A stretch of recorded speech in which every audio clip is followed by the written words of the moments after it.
আসসালামু আলাইকুম ওয়া রাহমাতুল্লাহি ওয়া বারাকাতুহু।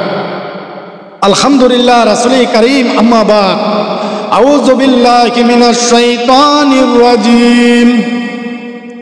বিসমিল্লাহির রাহমানির রহিম। আলহামদুলিল্লাহ, আমরা আজকে অত্যন্ত একটি গুরুত্বপূর্ণ আমলের কথা আজকে আলোচনা করব ইনশাআল্লাহ। সকল মুসলমানদের জন্য উপকারিতা হয়ে যাবে ইনশাআল্লাহ।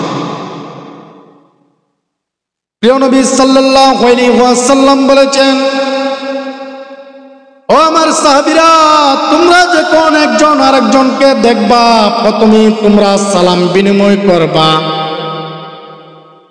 সালাম বিনিময় করবা, তারপরে তোমরা কালাম, সালামের পরে কালাম মানে সালামের পরে কথা, সালাম দেওয়ার পরে কথা বলবা, সমস্যা নেই। অতি প্রথমে সালাম আমরা গ্রহণ করব।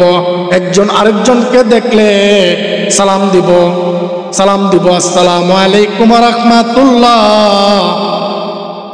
ওই পাশের থেকে উত্তর দিবে ওয়া আলাইকুম আসসালাম ওয়া রাহমাতুল্লাহ। আপনিও উনির জন্য দোয়া করলেন, আল্লাহ পাকের রহমত যেন বর্ষিত হয়। যিনি উত্তর দিলেন তিনিও আপনার জন্য দোয়া করলো, আপনার উপরে যেন আল্লাহ পাকের রহমত বর্ষিত হোক। প্রিয় নবীর সাহাবীরা কেমন ছিলেন? সালামের প্রতিযোগিতা করতেন। হযরত আলী, হযরত উমর, তারা প্রতিযোগিতা করতেন। অনেক দূর থেকে একজনের আগে, কার আগে কে সালাম দিবে, এই প্রতিযোগিতা করতেন প্রিয় নবীর সাহাবীরা। অনেক দূর থেকে সালাম দিত, অনেক দূর থেকে সালাম দিতেন, প্রতিযোগিতা করতেন। ইনশাআল্লাহ এই সালামের মাধ্যমে আল্লাহর হাবিব সাল্লাল্লাহু আলাইহি ওয়াসাল্লাম বলেছেন যে সালামের মাধ্যমে তোমাদের একজনের সাথে একজনের মহব্বত বেড়ে যায়, আল্লাহ পাক মহব্বত বাড়িয়ে দেন। সালামের মাধ্যমে একজনের জন্য আরেকজনের জন্য দোয়া করা হয় আল্লাহ পাক রব্বুল আলামিনের কাছে। এই জন্য সালাম হলো প্রিয় নবীর সুন্নত। আমরা সালাম যদি আমরা চালু রাখি, ইনশাআল্লাহ একজনের জন্য একজনের দোয়া করা হয়।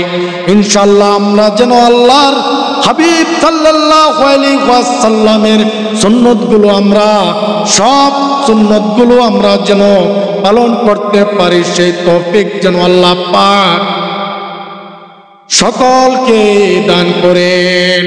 আমরা একজনকে দেখলে আরেকজন সালাম বিনিময় করবো ইনশাআল্লাহ। সালামের মাধ্যমে আমিও উনির জন্য দোয়া করলাম, আমার জন্য উনি দোয়া করলো আল্লাহর কাছে। ইনশাআল্লাহ আমরা সালাম চালু রাখবো ইনশাআল্লাহ। আল্লাহ পাক যেন আমাদেরকে সেই তৌফিক দান করেন।